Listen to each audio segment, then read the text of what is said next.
GERENetwork.com. Hello, Sanjay. What you doing? I am using my GERE Network app on my mobile device, my friend. Oh, GERE Network app. What is that? Well, do you listen to Get Ready America? No. Do you listen to Better Life Than Dead? No. Do you listen to Misguided Musings? I do not. No. Well, my friend, they are very good shows and they are on this network. You can download the app by visiting gerenetwork.mobapp.at and download it on your Android device and save it to your home screen on your Apple device. What is Android? That is an operating system. What is Apple? That is another operating system. Oh, but I cannot eat that operating apple? No, you cannot eat that operating apple. However, you can go onto the GERE Network app and shop on the Amazon and have Apple delivered to you. Oh, that is wonderful. GERE Network app. Hooray!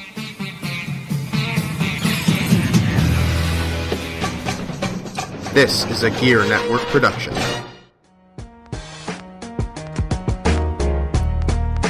Ladies and gentlemen, it's your boy, Mr. Perez, and you're listening to the Better Live Than Dead podcast, brought to you exclusively on GERE Network. Listen in. Here we go, money talk. Here comes the money. Hi, everybody. Episode 83 of the Better Live Than Dead podcast is live now in your ear holes. We're starting Episode 83, people. We're starting a little different, though. That's not Perez. Went off script there. Not Mr. Perez. Joining me on the line now, the president and CEO of GERE Network, John Cimino, on the line. How you doing today?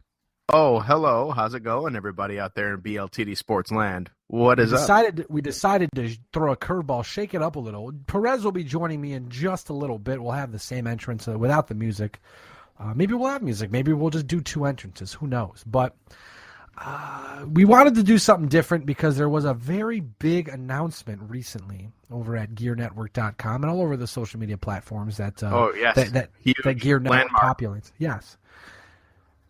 JC Money is returning to the squared circle for the first time in years. Yes.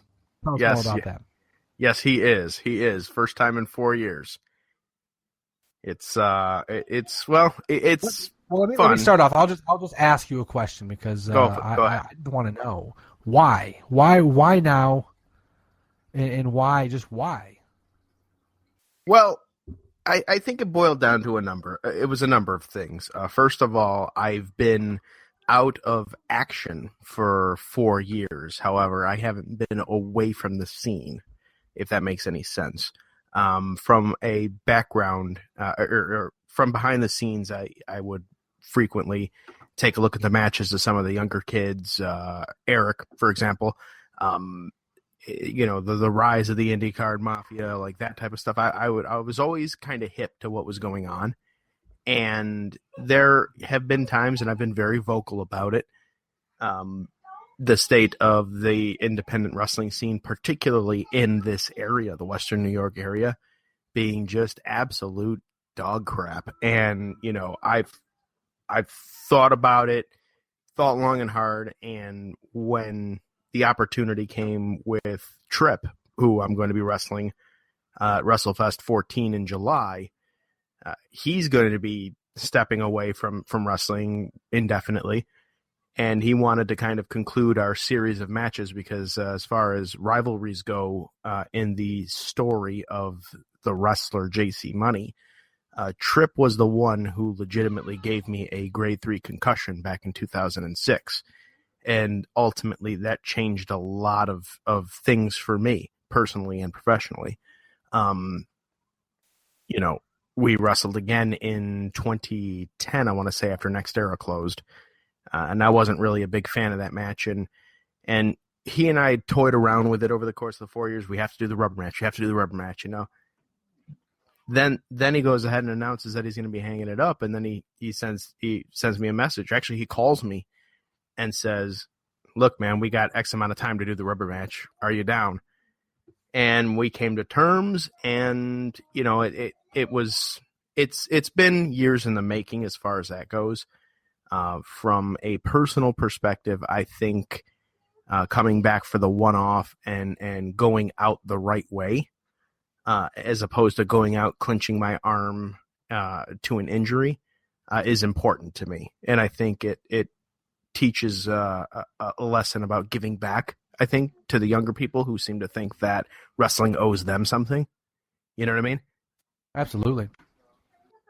So I think that for the new people that have heard about me or maybe met me, I mean, I know there's a lot of people that are, and this really makes me sound old and important, and I'm old, but not important, but there's a lot of kids that are either getting their feet wet or 1-2 years in that were legitimately in the crowd when I was wrestling.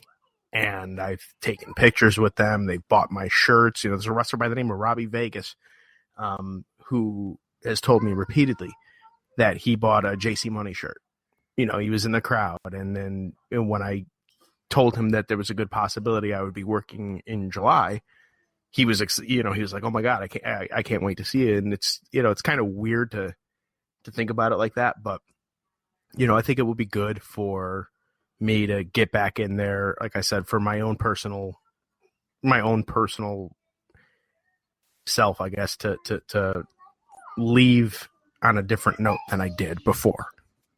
Absolutely. I mean, that makes a world of sense to me. I mean, I honestly hadn't heard everything of what was going on because, I mean, wrestling, professional wrestling has kind of turned me off to all wrestling lately. I'm sure, as you know, the wrestling scene is garbage. I mean, for God's sake, we've got Shane McMahon versus Undertaker at WrestleMania. While that will be pretty cool to see, the story behind it is very, very, very loosely filled with holes, and there are a lot of them. And it's very McMahonish. It makes no goddamn sense because I'm going to go off on a bit of a tangent here for a second. But go ahead. Brock Lesnar's the only man to beat Undertaker. No one's beat Brock Lesnar since. So Shane McMahon beats Undertaker. You've ruined everything Brock Lesnar's done. I mean, then again, they treat wrestling fans like they're stupid, so maybe wrestling fans won't care. But I care, and that pisses me off. So stuff like that. Well, stuff like that is why I'm off of wrestling.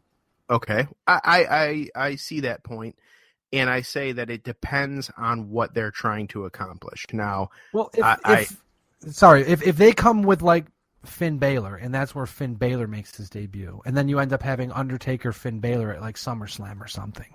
I get it.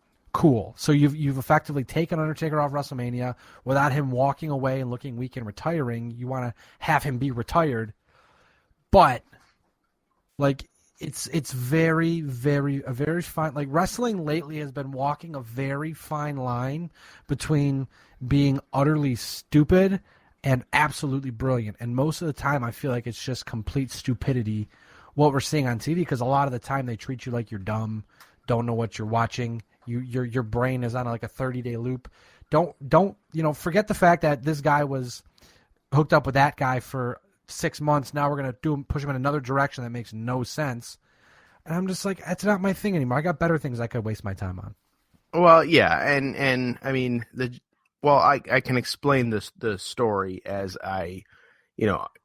part of being a wrestler is being a student of the game and watching and studying and reading the dirt sheets and all that stuff and analyzing it. And I can tell you that right now, from my sources, Shane is only on-air talent, and he is not scheduled on anything past WrestleMania. Now, whether or not that's a strategic ploy, I mean, his last name is McMahon, so he can pretty much come and go as he pleases, is beyond me. But the general consensus is that John Cena is going to get involved somehow. We know he's injured. We know he's rehabbing and trying to get back. And for all intents and purposes, this is the worst WrestleMania to have all those injuries that have happened to all of their superstars. And Luke Harper just recently has been added to that list now.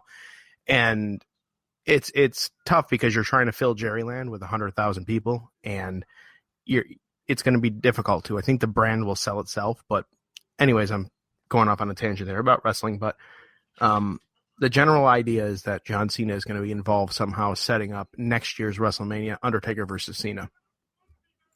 I mean, that would be cool, but like it just seems so one-offish. The whole pay-per-view seems very one-offish. I mean, your hand is forced, but that's why wrestling to me has kind of been meh, whatever.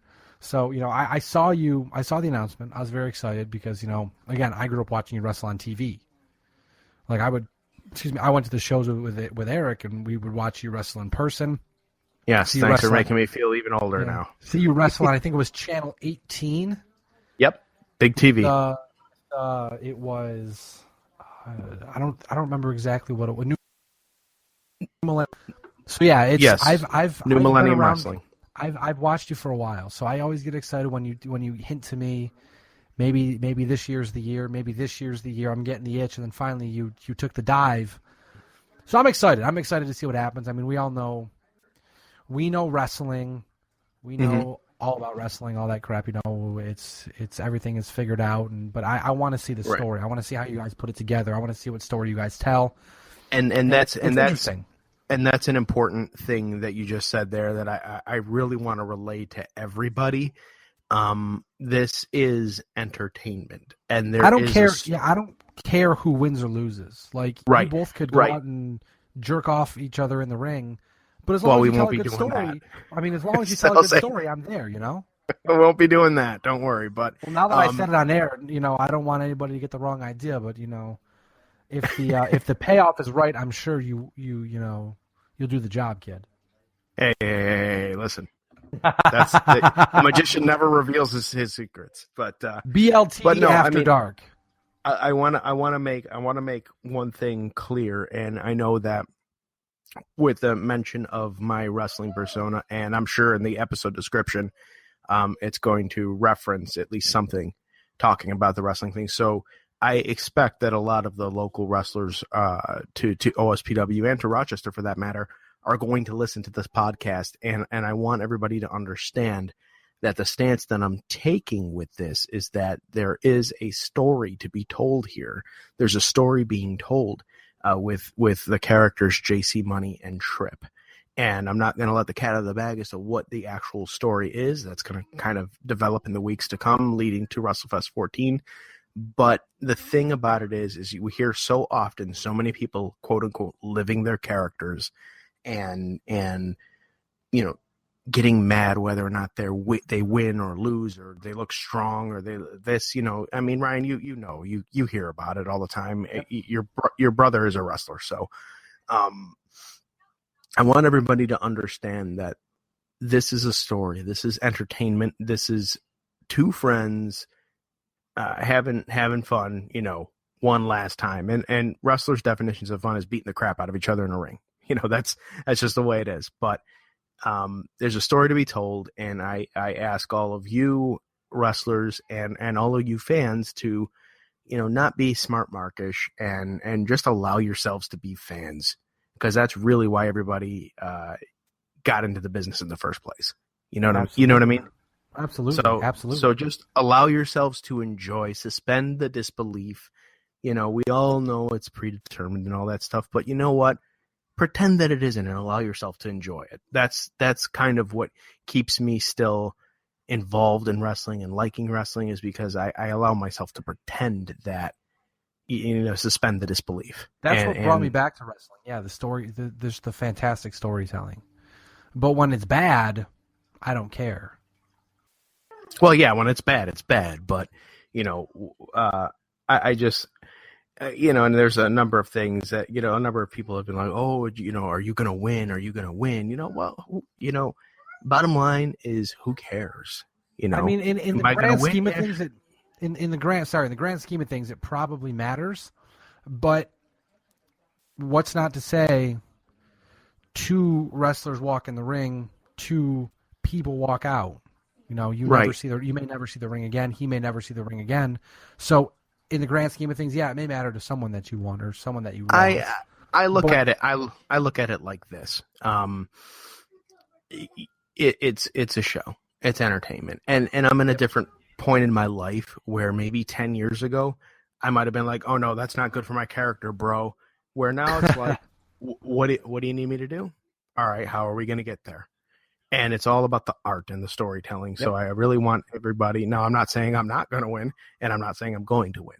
That's what you're going to have to find out come July 9th at WrestleFest 14. But I am going to tell you that we are going to do our best, and all parties are on the same page, and the story is going to be great. And I think that I think the end result will be a good one.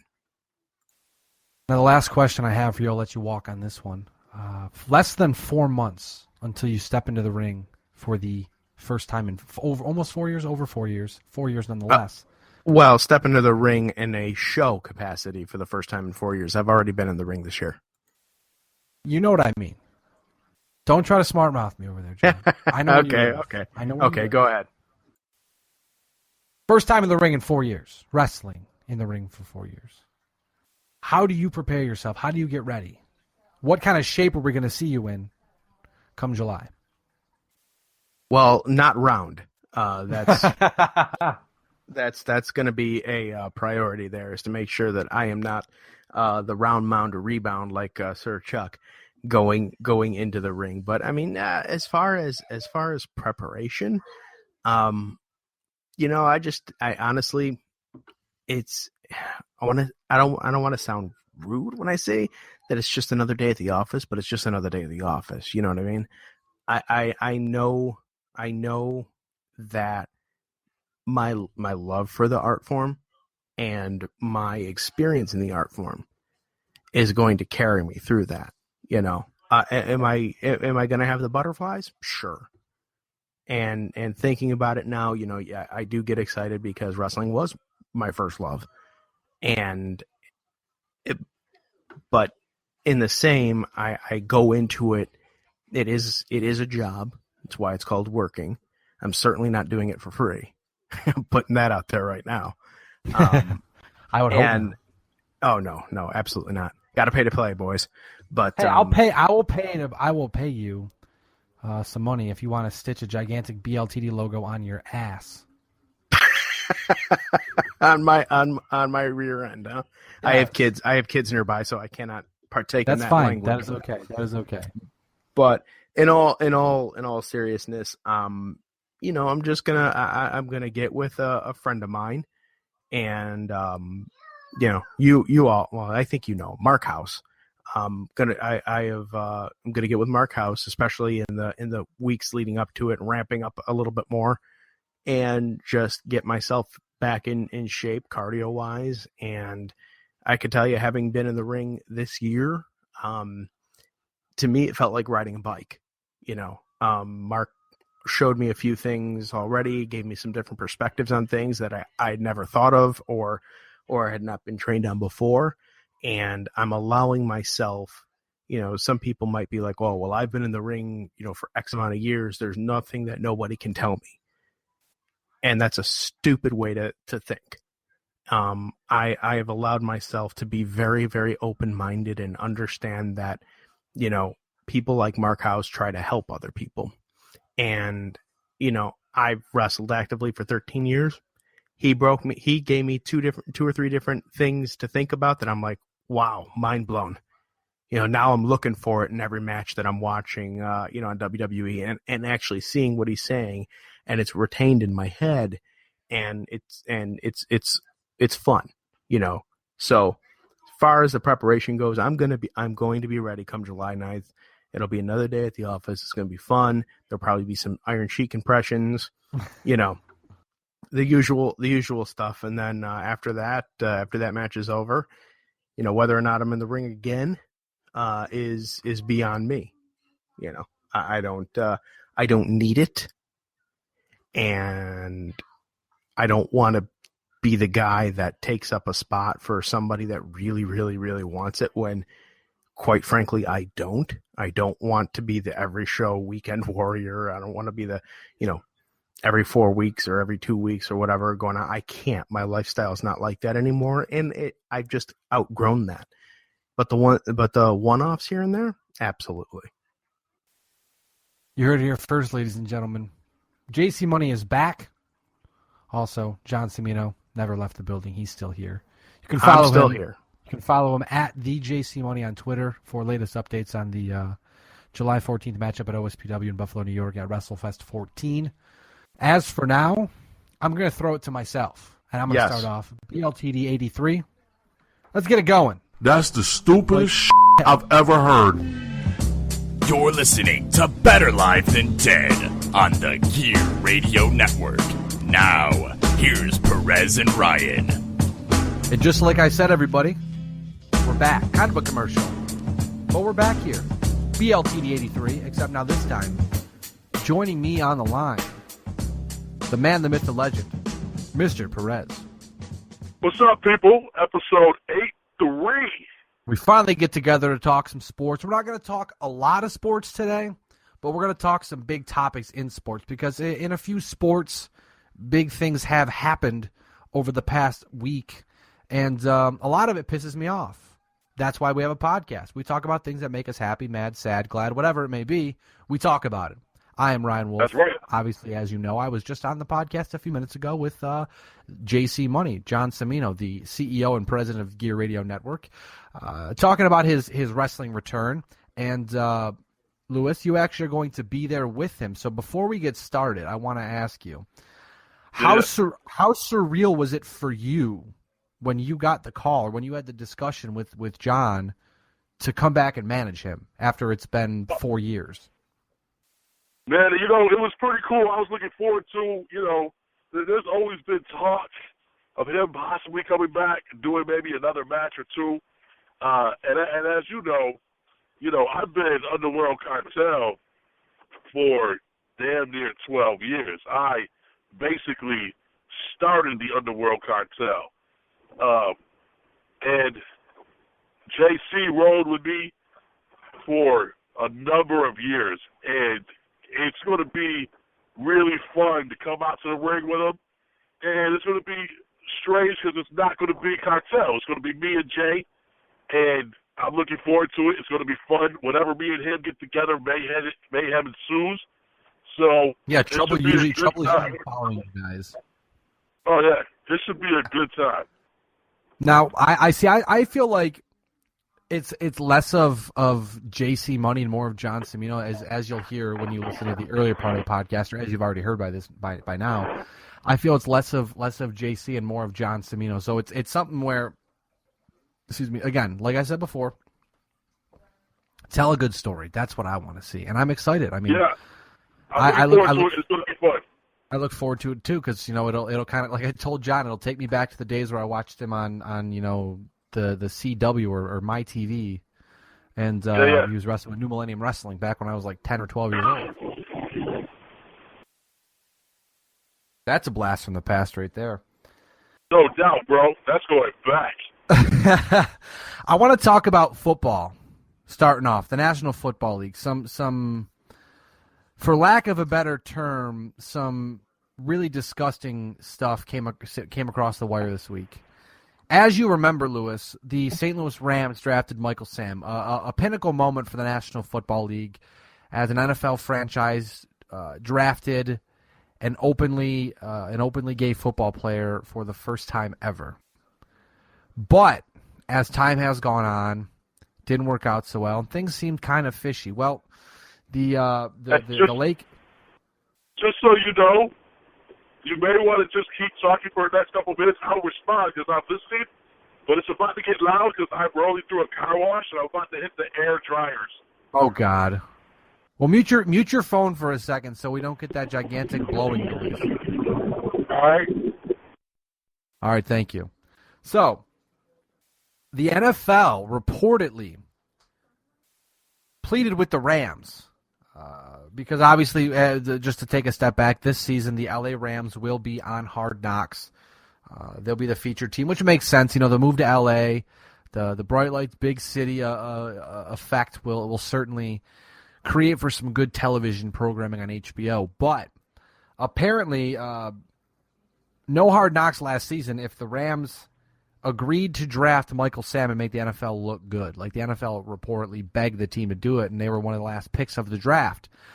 Now, personally, I find that absolutely disgusting. Now, it because the National Football League essentially applauded themselves when Michael Sam was drafted. You know, hey, we're a league.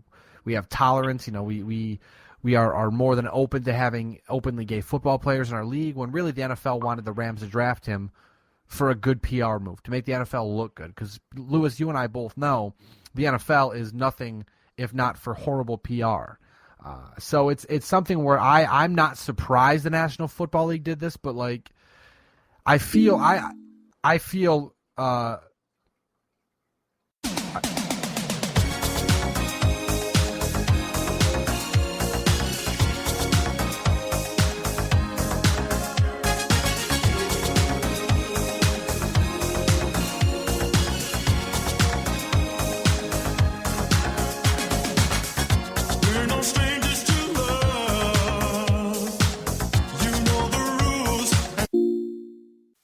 You back?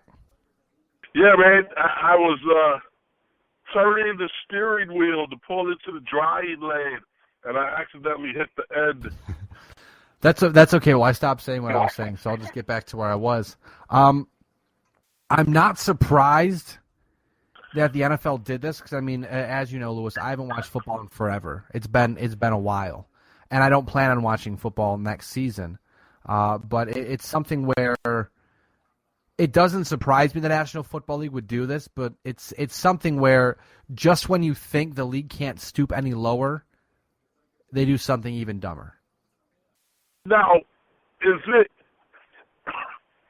I had read the story, and my understanding was that it was an unconfirmed story. Is that true, or has it been confirmed? It was reported. It was reported through Pro Football Talk, and most of the time, his sources are correct. He's done enough. I mean, Mike Florio over at Pro Football Talk is a jackass most of the time, but his sources are very good, and it appears that the source who dropped the story to him is a very good source because this is something where this is this.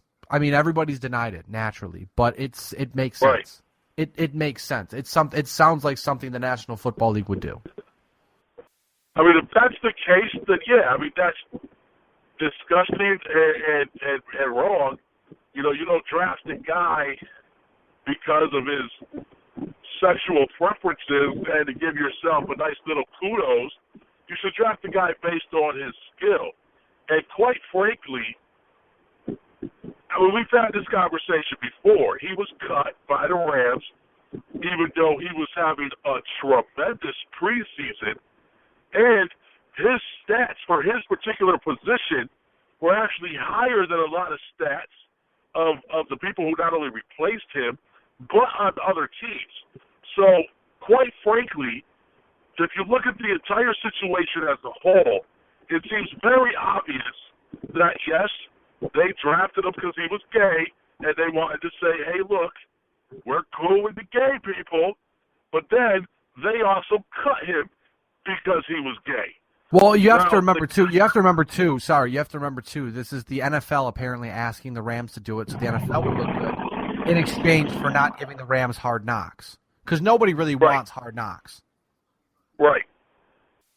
Yeah, so, I mean, it's pretty stupid. I mean, he was on the Cowboys practice team after that, and you know, I mean, it's tough when, you know, you see it from both ends.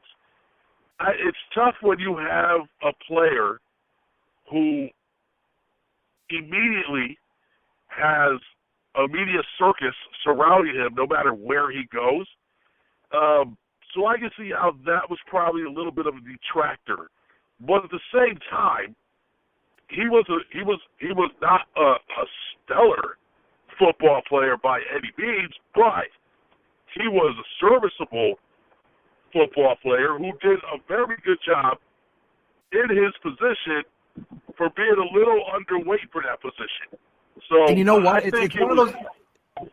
Sorry, Lewis. It's one of those things where if he had not come out, he probably would have been drafted higher. And obviously, you know, the higher the draft pick, we all know this. The higher the draft pick, the more opportunities they get. You're walking a tightrope when you're a 7th round pick or undrafted player. But like you said, it to me on paper, I don't see why not. Why he wouldn't have done enough to earn multiple chances. And when you look at it, yes, it's like you said, Lewis, it's an unconfirmed report from a source. But when you start to add up everything, it does start to make sense. Absolutely. Yeah, no, absolutely it does. Now, I want to point out here, too, real quick.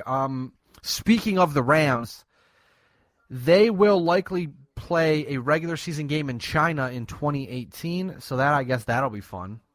Who cares at this point? But yeah, the NFL wants to spread to China at this point. Big news out of Kansas City. Justin Houston has ACL surgery. Now, he hyperextended the knee week 12. The doctor went in and looked and said, well, yeah, your ACL is good, but it's not functioning, so we have to fix it. So he may miss the whole season. Justin Houston tweeted out and said, I'm not missing the whole year. I'll miss a chunk of the year, but not the whole year. We'll see what happens there. Also, the Saints signed head coach Sean Payton to a 5-year contract extension. I'm not sure why. I mean, I get it. There's not a better coach out there for your team than Sean Payton, but I don't know if Sean Payton's going to be a good enough coach for your team because that team is pretty bad. And you've got an aging Drew Brees. You've got a bad defense. You don't have Jimmy Graham anymore. I mean, it's to the point now where you're paying him for the coach he is, but is he going to take you to the playoffs? Is he going to take you to another Super Bowl? I'm not sure. So it'll be interesting to see how that one works out. But Lewis, what I want to get your thoughts on, the one of the bigger news stories of the week, the Cleveland Browns agreed to a 2-year contract with Robert Griffin III.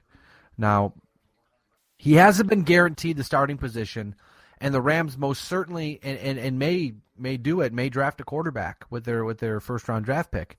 What are your thoughts on the signing of Robert Griffin III by the Cleveland Browns? Well, let's be honest. I mean, the Cleveland Browns, they're kind of a mess right now. Right now? Right now? What have been, The last decade and a half. Yeah, But let's be honest. Robert Griffin III, healthy, is a good quarterback. Well, if it's rookie RG3, yeah. Yeah. But I mean, he hasn't been in the league really all that long. And the way the Washington Redskins used him didn't really fit his style. They didn't protect him. I don't think it's a bad signing for them. You have a serviceable quarterback that can come off the bench possibly or start possibly and move the ball. But with that being said, RG3 is proven to be fragile. So you need to have a good front line, and you need to protect him. And you need to develop him as a pocket passer. He's too skinny to be a Cam Newton-style player. With that being said, the last couple photos I've seen of him, he does seem to have put on some bulk. And I've heard that he's 100% healthy. And I also don't think, going into Cleveland, that you're going to have a head coach that's going to purposefully let you get injured. Well, I think Hugh Jackson is probably the best case scenario for Robert Griffin because Hugh Jackson has, he didn't have a bad go-around in Oakland before he got fired after the one season he coached the Oakland Raiders. He went to Cincinnati. He revitalized himself, revamped himself essentially, and ran one of the better offenses in the league. Took an Andy Dalton-led offense to the playoffs. Granted, they didn't win, but I think that's more on Marvin Lewis than it is on Hugh Jackson. But certainly months ago, Hugh Jackson was a fantastic signing for the Cleveland Browns. If I remember correctly, he's also going to run the offense too, which is his strength. So I certainly think taking a $14 million shot, I mean, really just a 6.5. I think it's 6.5 they guaranteed him. So you're looking at like a $6 to $6.5 million guaranteed shot on Robert Griffin III.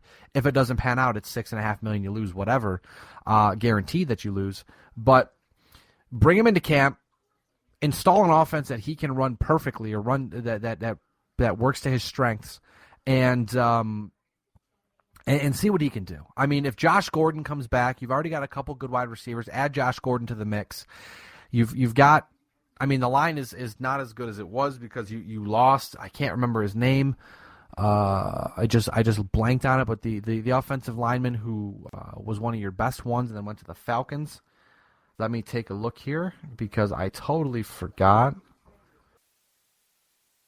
But it's one of those things where I really think that it's the best case scenario for Robert Griffin because it gives him the shot to play Alex Mack. Sorry, that was the guy's name. Center Alex Mack from the from Cleveland Browns, one of the best in the game.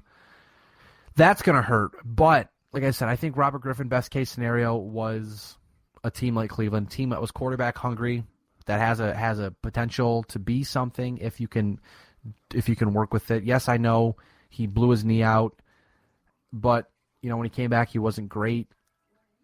But it always seemed like it was a bad relationship in Washington, and there was reports that Robert Griffin really blew Hugh Jackson off the map or off the just blew his mind when he saw him in his passing drills and his agility and all that stuff. He's ready to go. I mean,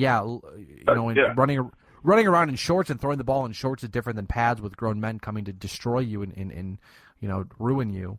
But at least he still shows that he has it in practice, and he can still do that at least. So it's something where down the road, maybe this brings the Browns to 8-8 or 9-7 or 10-6. Who knows? But worst case scenario, you have a guy where if you bring in Jared Goff or Carson Wentz, you've got a guy who can hold you over until that quarterback is ready to play.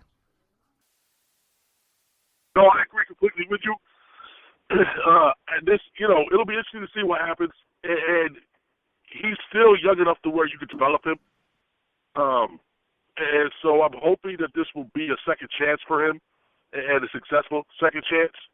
Absolutely. When he was healthy and he was doing great with Washington, I mean, it was fun to watch him because he was so dynamic. But it's just something where he's got to take a step back and run a little less or put himself in a little less of danger to be a better football player. He's definitely got to run a little less. Now we'll see what happens. Absolutely. I want to move over to Major League Baseball now. First off, I want to point out. Absolutely, we're talking baseball. Baseball. Hey guys, it's the 27th of April or March. April's right around the corner. April is Friday. Opening day is only a handful of days away, dude. Only a handful of days away from baseball. I am so goddamn excited. Opening day is my anniversary. That's fantastic. Happy anniversary, really, to you guys. 12 years, man. Wow, that's half of that. Literally is half of my life. 12 years. If you want to feel, put up with me for 12 years. If you want to live, if you want to feel old as hell, half of my life you've been married. It's all good, bro. She's still young, dude. Washington pitcher Bronson Arroyo was told he had an 80% tear of his labrum. He was coming back from Tommy John surgery, could have ended which could end his career. But here's the thing: a doctor misdiagnosed him. Awesome. Apparently, he only had like a strain. So instead of an entire season possibly being retired, he'll be back in a month or so. And it's fun. Like Bronson Arroyo, for me, the reason I mention that is because when the Red Sox won their first World Series in 2004, he was the utility man of the pitching staff. Where he would pitch the ninth, he would pitch the eighth, he would pitch the seventh, he would pitch the third, he would pitch from the third to the fifth, he would pitch from the second to the eighth. Like whatever he had to do, he would do it. He would make starts. He would come on. I believe, like I said, he was the everyman guy for the Boston Red Sox, and even years before that. But that was kind of the culmination of it all. And then he goes to Cincinnati. He goes to Cincinnati. He is what it is. He's not bad, but he's not great. He's not horrible. He's good. He's average. He's what he needed to be. Then he goes to Arizona and he blows his elbow out. A relatively healthy guy his entire career pops his elbow, and you like to root for guys like that to come back. And then you see him with the Nationals. I heard the news and I was bummed out, but then I saw his doctor misdiagnosed him. And I said, "God damn." You better Right. you better come back and you better prove that guy wrong, because you're staring down the barrel of retirement, and then the guy goes, "I lied. You'll be okay in a few weeks." JK. But a good transition. Speaking of liars, Alex Rodriguez this week said he'll likely retire after his contract expires in 2017. That was good. Shortly after that came out, he backtracked and said, well, maybe not, but we all know Alex Rodriguez will probably retire. Now, we know he probably wants to set the all-time home run record, which, God, I hope not. But what are being a Yankee fan, what are your feels on Alex Rodriguez potentially announcing his retirement? I'm okay with it. I'm glad with it. I'll help him pack his bags. Good riddance. Yeah. Now, with that being said, he did have a decent season last year. Yeah, he's back to being average, A-Rod. I mean, home runs, RBIs, a decent average. I mean, yeah, but he's A-Rod. He's a lightning rod. Right. But at the same token, while he still batted well and he had a pretty decent average, watching him run the bases is horrifying. It's painful because he can't run real well anymore. And so it's getting to that point where, yeah, you need to walk away, go into broadcasting or something, because someone will sign you on to be a broadcaster. Try to tell us how much you belong in the Hall of Fame. Right, exactly. Let us know how much you belong to be there. And you know what? Let's be honest. If it wasn't for the steroid scandal, he'd be in the talking. Well, I don't know, because here's the thing. He started using in Texas. Now with Barry Bonds, we've talked this ad nauseum. We know about Barry. Essentially, the rumor is the speculation is once he went to San Fran, he started using. But right. Barry before San Fran was a Hall of Famer. Now absolutely. I've never actually. Let me pop this up real fast. I don't know if Alex Rodriguez pre-Texas was a Hall of Famer or headed towards Hall of Fame numbers, but I'll let you know in just a second. I'm loading his baseball reference page. Go to full career. So 7 years in Seattle, he had 966 hits, 189 homers, 595 runs batted in. Let me get to the average here. And he had a 309 average. So extrapolate that to the 21 years. He probably has a little under 3,000 hits. Yeah. I mean, he's always been about a 300 hitter. I mean, his career's 297. He was 309 in Seattle, 305 in Texas. But you could see in 7 years, he hit 189 home runs. With Texas in 3 years, he had 156. So you can certainly see the numbers got a little better in Texas, and it's certainly something where I don't really know. I mean, he was a fantastic baseball player in Seattle. He was one of the best players in baseball. Left Seattle after his age 24 season. And in Texas, I mean, he just, had 42 home runs, 42 at age 22, 42 at age 23, 41 at age 24, and then all of a sudden, 2001, he hits 52. 2002, he hits 57. Right. 2003, he hits 47. I mean, it's something where he admitted to using in Texas. He obviously used in New York. And, I mean, the number can kind of pick it out almost essentially when and where it happened, because he goes from 47 home runs to 36, 36 to 48, 48 to 35, 35 to 54. I mean, again, we know baseball. Yeah, we know baseball. We know that numbers can change between years. But, I mean, we know A-Rod's clean now. And at age 39, he put up a season where he had 33 homers, 86 runs batted in, and batted 250.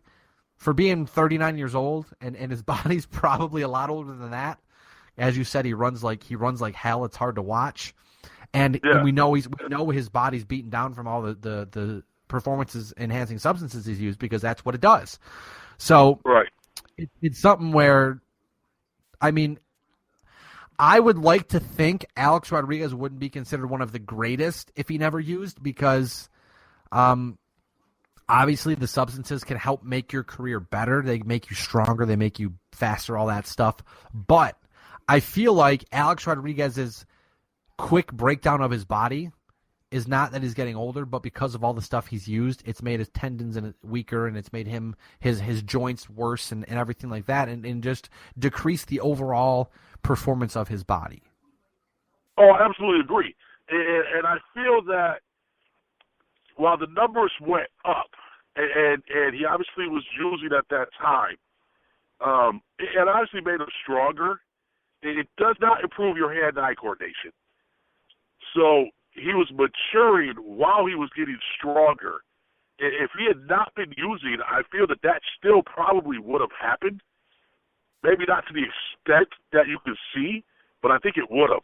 So I think if he had been clean his entire career, he would be in the talk for being a Hall of Famer. I mean, I would certainly have to agree with you to an extent, because I don't, like I said, with Barry Bonds, we know he wasn't using in Pittsburgh. That's a given. I mean, look at him. But he was a goddamn string bean. Like Roger Clemens, I mean, before Clemens went to Toronto, which is when a lot of people suspect he started using, because his career made a complete 180. Excuse me. I think that maybe he could have been on a Hall of Fame path. But the thing with Roger Clemens too is and I'm going to get Clemens' numbers up here so I can do the same thing with A-Rod. With Clemens, you could see that his career was kind of winding down after, which is why the Red Sox did not re-sign him, because his speeds were going down, his effectiveness was going down, and the Red Sox said, he was 30 at the time. He had just come off of he was 33 when the Red Sox let him go. And he was coming off a season where he went 10-13 with a 3.63 ERA. Like, hey, you're winding down. And I mean, in Boston, he won 192 games, won 192 and 111.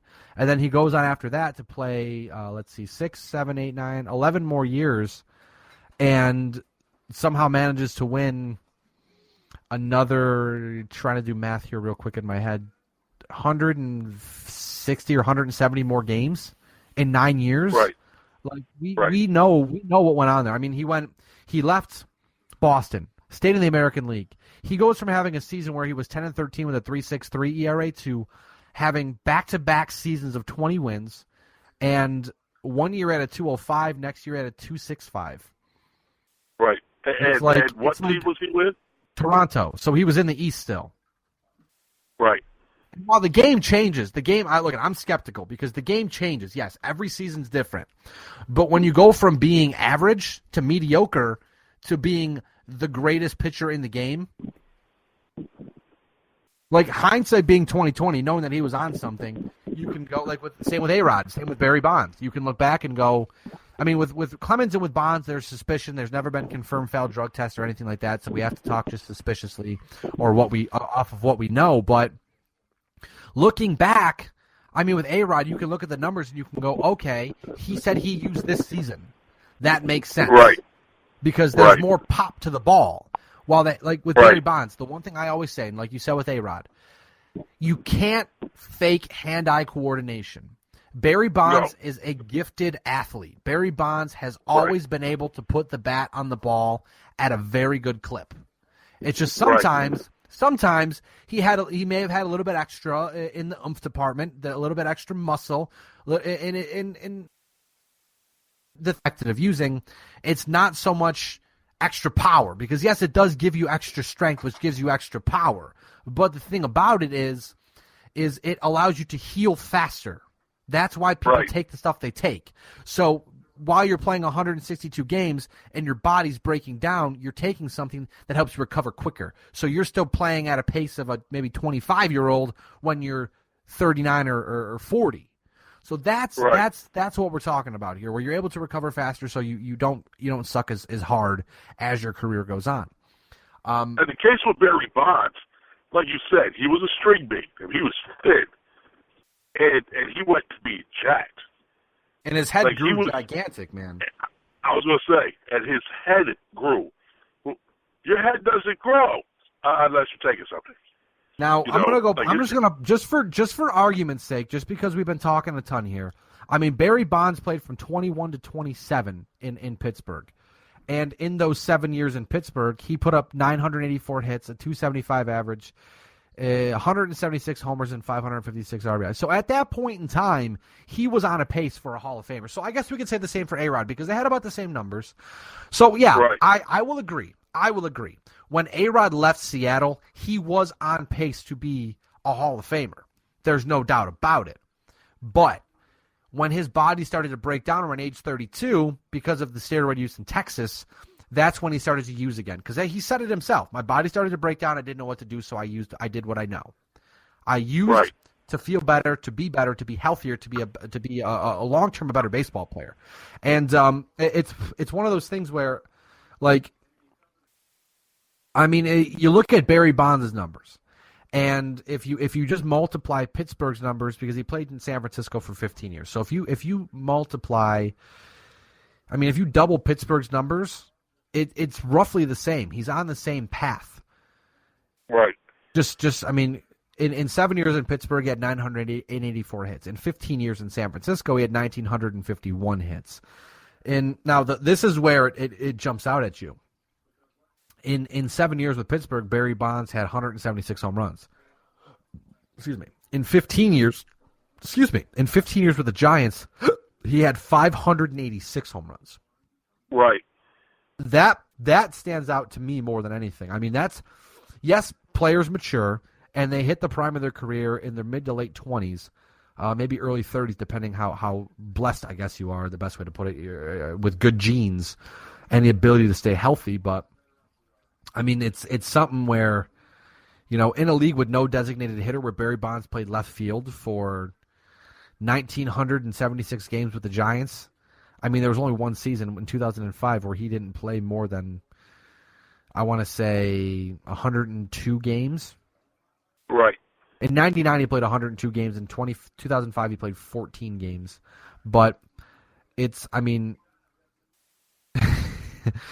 just ridiculous to look at these numbers and in retrospect and say, this guy was doing something. And we have the suspicion. We always have the suspicion. But you know what?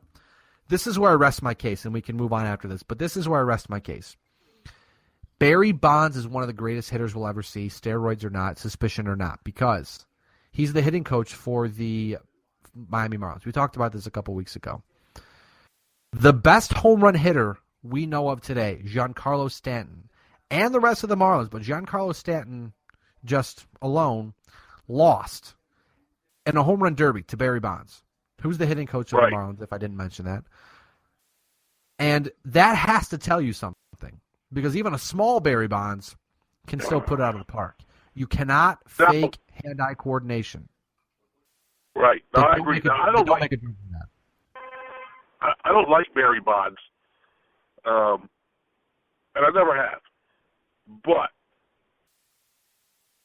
I believe that because he's never failed a drug test, and it's at this point only suspicion that he should be allowed to be inducted into the Hall of Fame.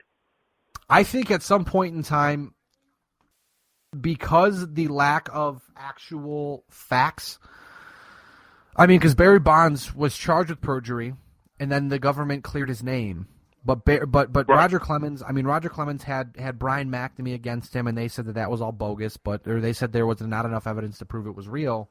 But I think at some point in time, there's been a dead ball era of baseball. There's been a live ball era of baseball. Now there's the steroid era. You need to induct somebody that used, that was there was the suspicion of using. You look at a guy like Jeff Bagwell or Mike Piazza. Those guys are going in, and guess what? You look up Mike Piazza, you're going to get a lot of suspicion of steroid use. Jeff Bagwell, a lot of suspicion of steroid use. Why is Barry Bonds not in the Hall of Fame? If there's suspicion of him using steroids, okay, put him in the Hall of Fame. Educate the fan base. Let them know.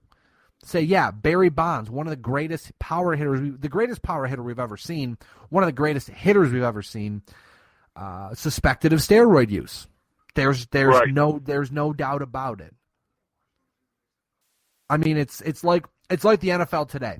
I understand they're not using steroids, at least as far as we know, but the NFL is a passing game. So you get, like, we've talked about this before. Like I said, ad nauseum. We beat this topic to death. Is Marshawn Lynch a Hall of Famer because he played in the dead running back era, essentially, where they don't run the ball at all, and he has like over 10,000 yards? I think so, because you look at a guy who batted maybe 270, 275 in the dead ball era, and he was one of the best hitters ever. Like, yeah, you have to be aware of your surroundings when thinking about that stuff, when categorizing these players. You look at guys today who may not get 3,000 hits, may get 2,500 hits. Like, we know 3,000 is a benchmark for all players. You hit 3,000, you're a Hall of Famer, no doubt about it, except for Derek Jeter and Pete Rose, which Derek Jeter's going in a couple years. Pete Rose will never be a Hall of Famer as far as I know of. At least until he passes away, then maybe he'll become a Hall of Famer. But we know it's a benchmark. But with how powerful pitchers are these days, it's almost like I know I'm painting such a broad stroke over many sports here, but like you look at hockey, goal scoring is down because goaltenders are so good. I mean, yeah, their pads are big, but the goaltenders themselves are super talented. Right. So if you get a guy who goes out and puts 500 goals in, is that guy a Hall of Famer now because he played in an era where goaltenders were putting up the best numbers the sport has ever seen? Like nothing pisses me off more than when someone sits there and, like, Alex Ovechkin. I know you know who Alex Ovechkin is, Lewis. He is hands down right now the greatest goal scorer of this era because he can score 50 at ease every season. But people try to compare him to Wayne Gretzky and go, "Oh, he's no Wayne Gretzky." Okay, so Alex Ovechkin can score 50 goals in an era where goaltenders' padding is gigantic and goaltenders legit are saving at like a 920 clip on average. Average goaltenders are at like a 92% save percentage. You go back to a season where Gretzky was tearing it up, average goaltending save percentage was around like an 89%. Right. Again, it's nice to play. It's nice to play like, oh, I wonder Gretzky Ovechkin or Barry Bonds versus Pete Rose or Barry Bonds versus Hank Aaron or whatever it may be, or I want Roger Clemens against Cy Young. Who's the greatest pitcher ever? You have to think. You have to. I feel like I've almost become so educated in sports that you can't sit there and consciously tell me that player A is better than player B until you consider all of the variables. Right. Like, yeah, again, football, going back to football. Peyton Manning set the regular season records for every passing statistic possible. But if you go back to a quarterback who played in maybe an era where running was more popular or the defenses were, passing defense was better or something like that, you have to be able to consider that. Like I like the surface conversation where Barry Bonds is this player's better than that player because of X.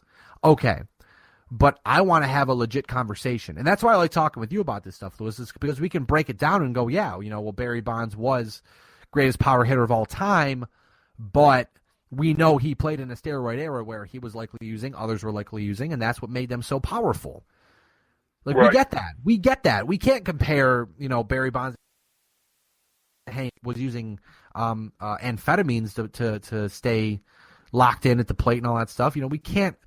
We couldn't even dream of comparing those two players without having like a scientific breakdown, like writing goddamn term papers at this point, like breaking things down. How was the pitching? How was the the plate discipline. How disciplined of a hitter was he? How was the did they know how to throw a 95-mile-an-hour slider, or were they just chucking the ball 80, 90-mile-an-hour fastballs and just serving up meat for the batter? That's I know I'm going off on a tangent, but that's how I feel. Like, you can't just, it's not black and white. It's not cut and dry. You have to have more of a conversation. I agree with you. Absolutely. And I totally forgot the original point, but that's how I feel. And with that being said, I think it's a good idea to move on to basketball now before I get too lost again. Let's do it. LeBron James said this week, first off, he unfollowed the Cavaliers on Twitter. When asked, he just said next question, brushed it off. We all know LeBron James is probably leaving Cleveland after this season. He has an opt-out in his deal, going to exercise it for more money, if not a different venue.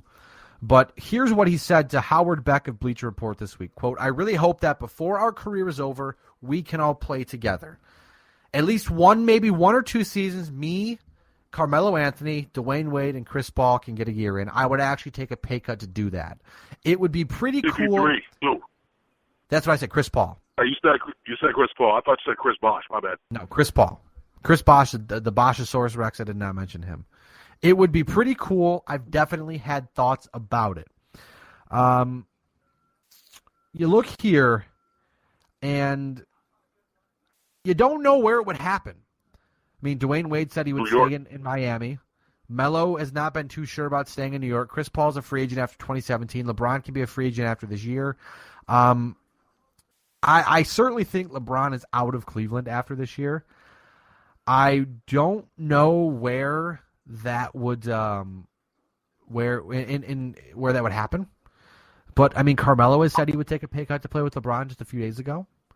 I mean, this is certainly gaining traction. I would like to see it happen because I like train wrecks. But I mean, it feels to me like basketball. There's a lot of collusion in basketball, and this seems like just another situation of where collusion is taking place.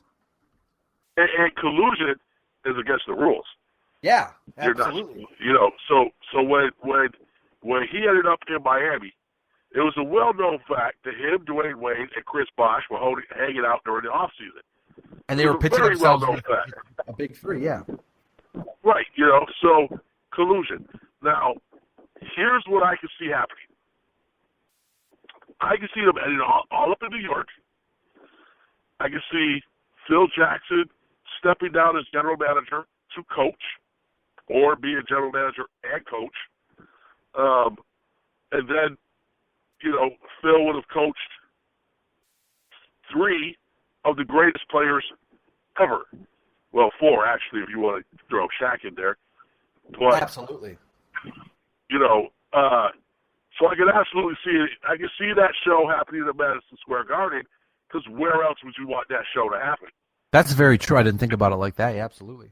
I don't know how possible it is to happen, but they would all have to take pay cuts because, I mean, as we've seen in Golden State, you need the superstars, but you need the depth as well.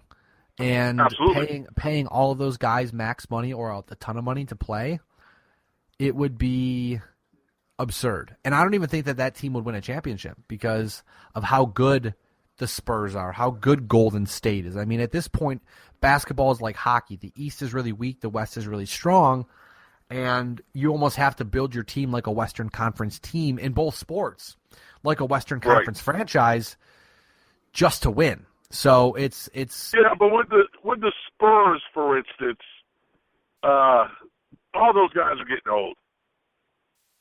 Yeah, but you see what they've done. They picked up. They got Kawhi Leonard. They picked up. What's his face from the Blazers? LaMarcus Aldridge. I mean, they've got a good plan in place to transition those guys out. And even when the stars haven't been effective, they've done a very good job of drafting and getting depth guys in free agency or through trades that help them. So I think it's left probably. I think after this season he may retire. I can certainly see how that would be a big loss, but the world doesn't end when Tim Duncan retires or when Manu Ginobili retires or when Tony Parker retires. You have to find the next guy. I don't think they're going to be as good as they are now, at least for a couple of seasons. Well, I guess the best response to that one is we'll cross that bridge when we get there. But oh yeah, Dwayne Wade, he's getting over the hill. CP3 is an incredible point guard. Throw on LeBron, and you have one of the best players in the game right now. And then you have Carmelo Anthony, who is, for all intents and purposes, a ball stop. I think the highest assist game he's ever had was like 5, because you've never seen a shot he doesn't like. Absolutely. So I think not only would they all have to take a pay cut, but they would all have to work on getting all of their egos under control. Yeah, and that's another thing, too, where you would need a very strong coach like Phil Jackson to handle those guys, because if all 4 of those guys rally together, you're going to see what you saw in Cleveland this year, where a good coach got fired because they didn't like the direction of where he was going. Right.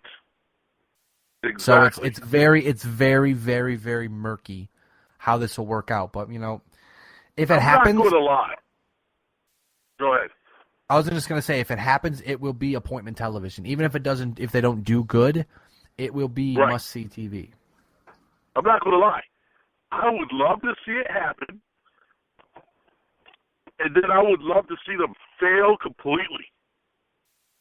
Well, absolutely, because at this point, LeBron James wants to bring a title back to Cleveland, but they are struggling to build that team like Golden State. Oh, yeah, you have to build a team like Golden State to win, man. Like, you just cannot. Yeah, a couple games ago, LeBron, there's tons of footage of him just yelling at his teammates on the court, not hustling back for defense. If he doesn't like to play, he'll let you know right there, and you can't do that. You can't do that. Get back, play defense. And here's my knock on LeBron. Is he a great player? Absolutely. There is no doubt that he is one of the best that ever played a game. But if you took LeBron James and you put him in the era where Michael Jordan was playing, he would be a good player. Would he be as good as he is now? I don't think so. Because he's never had to go up against someone like Bill Laimbeer, who would just beat the tar out of you while you were playing. The Detroit Pistons would wear you down. They don't have that nowadays. They've taken hand checking out of the game, so it's a much more open game. And so it allows someone like LeBron to thrive.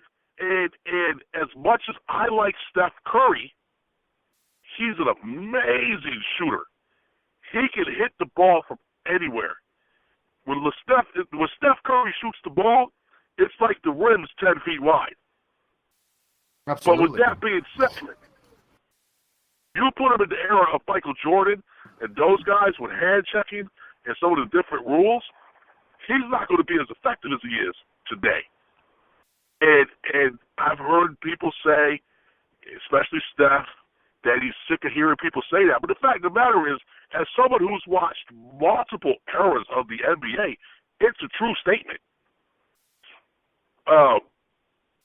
So you like LeBron has thrived in this era because this era was really set up for someone like him. And you have a responsibility as the quote-unquote leader of your team to lead that team in a way that makes that team want to play harder for you. If you mess up and he doesn't hustle back to play defense, but he stands there and he yells at you for the mess up, that doesn't give me any incentive to play well for you. Absolutely. You're a scrub, So these guys, like LeBron, if you get on a team with Dwayne Wade, CP3, and Carmelo Anthony, you're not going to yell at Carmelo because Carmelo will give it right back to you. So, what's going to happen is this team will either be the greatest team in the non-hand check era ever, or they're going to absolutely implode. Either way, it would be, like I said, must-see television. Absolutely. Now real quick, before we move over to the final topic of the afternoon, Steph Curry, the story came out this week regarding how he ended up signing with Under Armour. Now get this. Apparently when he went to Nike, they mispronounced his name, so he walked out. Do you blame the guy? I don't. But what did they call him? Steven? I would assume so, yeah. Was this recent? Was he well known? It was, let me get the story up. I think it was like a year ago. No, a year ago, you should have known his name was Steph. Let me get it popped up. I mean, if you roll in and they're like, hey, what's up, George? Yeah, I'm out. But I know a guy named Steven who spells his name like Steph does. So I kind of feel like, it's an almost forgivable mistake. They called him Stefan. Stefan. Yes. Instead of Stefan? Yeah. Apparently Nike screwed up really bad. Just looking at this article, they said Steph Curry wanted to run. He met with Nike in August of last year, 2013 offseason. He met with Nike. They were looking at Kyrie Irving and Anthony Davis. They gave Kyrie a camp. They gave Anthony Davis a camp. They didn't give Steph a camp. One Nike official accidentally addressed Stephen as Stefan. I heard some people pronounce his name wrong before. Del Curry said, I wasn't surprised. I was surprised that I didn't get a correction. A PowerPoint slide featured Kevin Durant's name, presumably left from repurposed materials. So they used the Kevin Durant pitch for Steph Curry. And then it says here, as someone familiar with Nike's marketing operations, it says in regard to Curry, quote, everything that makes him human and cuddly and unlikely a monster is anathema to Nike. They like studs with their tight haircuts and muscles. Now, Steph Curry ended up signing a deal with Under Armour that runs through 2024. And the thing about it, too, apparently that story came out where they showed his daughter Riley, they showed her a Reebok, a Nike, and an Under Armour shoe when she was a year old. And that was what she ended up grabbing, was the Under Armour shoe. So that's a good way to pick it. I mean, if you don't know what to pick and you just say, here, an impartial party can pick my shoe for me. That's hilarious. Yeah, you should have noticed that, you need to check that. You need to fact check before someone rolls something to you to possibly sign a contract. Now, last but not least, I want to talk about the UFC real fast. Now, finally happened. New York State legalized mixed martial arts in the state. Now, it's something where it's going to take some time for it to be legalized officially, but it passed the Senate or it passed the House, whatever happens in New York. I don't know. I don't pay attention to politics that much. But the bill got passed finally. Once Andrew Cuomo signs the bill, fights can happen after 120 days. The UFC has already said they guarantee 4 events per year in New York for the next 3 years guaranteed. And on the 26th, on Saturday night, John Jones tweeted out, I can't wait to fight in Rochester, New York. So that's pretty cool. That would be awesome. That would be an event that would be probably awesome. impossible to get to, but it would be fantastic to see happen. Absolutely it would. On you, New York, for finally legalizing mixed martial arts. I know there was an assemblyman who compared mixed martial arts to gay sex with a different finish. That was interesting to say the least. Him himself being a homosexual male, so I can see he wasn't being a dick about it. He was just saying, I see the correlation, but still, the fact that you're openly saying this stuff and putting your name to it, he became the laughingstock of many people after that happened. And I think it was like 110 plus votes to like 20, like 113 to 26, I believe, was the final vote. So there was really little doubt that this was going to happen. But that's interesting. I was going to throw this out there.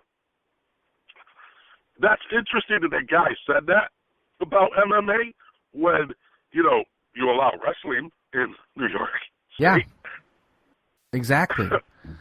I just think they were all looking for something to bring up to try to discount the fact that mixed martial arts should be legalized. And I assume wrestling's a little more homoerotic than MMA. I assume at some point, I assume what's going to happen, the first fight, I believe, will be November at Madison Square Garden. Lots of rumors that's when Georges St. Pierre will return to the octagon. You have to think that there will be a fight in Buffalo, a fight in Rochester, and probably in Albany, because Syracuse, you can do the Carrier Dome or whatever it's called now, but yeah. I don't know how likely that is because it doesn't have the TV set up and all that stuff for what you would want from UFC. But, I mean, there's a lot of people you can fit in there. But yeah. I certainly think Albany, New York City, Buffalo, and Rochester get some events. Rochester I would assume it would probably be like a UFC fight night, like on Fox or something. If John Jones wants to fight in Rochester, John Jones is going to fight in Rochester. There's no doubt about it. Yes, but, he is. It'll be interesting to see how that one works out, if John Jones gets what John Jones wants to get. I have to think if John Jones wins the title here in a few weeks, if he wins his title back, I wonder if they hold John Jones off until the Madison Square Garden debut. His first title defense, give him a big opponent at Madison Square Garden. I don't know. That's what I'm thinking. That would be huge. That would be huge. But I guess they're going to sell out they would. And the thing about it is that Madison Square Garden can become the home for big fights because it's Madison Square Garden. It's history. Right. And that's really cool, I think. Yeah, absolutely. Now, I agree. With that being said, this has been Better Live Than Dead 83. Yeah. It's been a fun one. Yeah, good talk. Very good talk. I'm glad we get back to the good talks. I want to say, first off, thank you to John for joining us earlier in the podcast. Check out OSPW in July for JC Money's return to the Squared Circle against Tripp. We may have some more coverage on that. I'm not sure. I haven't really decided how it's going to work out, but we'll try if we can. Hey, Tripp, if you listen, just so you know, JC Money had to find his, John, he had to find his mag light. I've always known where mine is. Looking forward to getting you one more time. I also want to thank you, Perez, for joining me today on this wonderful Thank you, Easter. sir. Nice warm Easter afternoon. Same to you. Same to Tell all the your listeners family out I there. said Happy Easter. Lewis says Happy Easter. They say thank you. Aside from that, I am Ryan Wolf. I was going to talk about Batman Superman. We'll give it a couple more weeks to let it set in, let people see the movie. But we will talk about it at some point in time. If not on the air, off the air. Hopefully sometime. I didn't see it. I'm not going to see it, but I did read the reviews, and I was given a full breakdown of the movie from a good friend of mine who I trust with movies, and I am not pleased. But we'll talk about that in a couple of weeks. He didn't like it? She did not like it. No, she thought it was atrocious. But we will discuss that in due time. Man. In due time, we will talk about that. Because we'll have to, real quick, we'll have to talk because I know why people don't like this movie for the most part, and they're all wrong. This movie was a good movie. There was a couple parts of it I didn't enjoy, but for the most part, it was a good movie. DC did what they had to do to set up the next couple movies, and it was good. Well, you are also a DC fan, so that does explain a lot. Well, comic book fan. So with that, like I said, well, sometime soon we can get together. We can do either a car cast or just do a podcast live from wherever. Let's do it. I'm down. I've got the setup. We can make it happen. It's no big deal. But again, hey, you know what? What's up? You know what? Santiago Cigar Factory will be opening a cigar shop soon in Buffalo, and it's going to be right across from the baseball field. Really? Yeah, right. Literally, dude, almost right across from the baseball field. Like, what is that? Like a block away from the stadium for the Sabres. Yeah, it's within walking distance. Yeah, so we might have to we may have to pull some strings and see if we can't do a nice little show from there. No, you don't have to pull any strings. That's what the strings pulling, saying we'll just go and do it. You'll just say, hey, can we do this? And yeah, that's what we call string pulling, Lewis. Exactly. Yes, we can do it there. There you go. You pull some strings. All right, let's do it then. We'll take a nice little trip out and go from there. But I am Ryan Wolf at Wolf BLTD on Twitter. On the line, as always, Mr. Perez at MRLG Perez. Follow us on Twitter at BLTDsports.com. Hockey's coming up to the end of the season, but that does not mean the coverage stops here. We'll have more, as always, at BLTDsports.com, at Twitter, or at BLTD Sports on Twitter, Facebook.com/BLTD Podcast. Happy Easter again to everybody. Thanks for tuning in. And as always, we are better live than dead. You're not. We'll catch you sometime next week, talking more sports.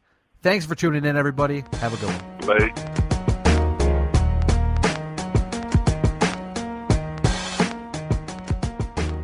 The preceding presentation has been brought to you by the GERE Network.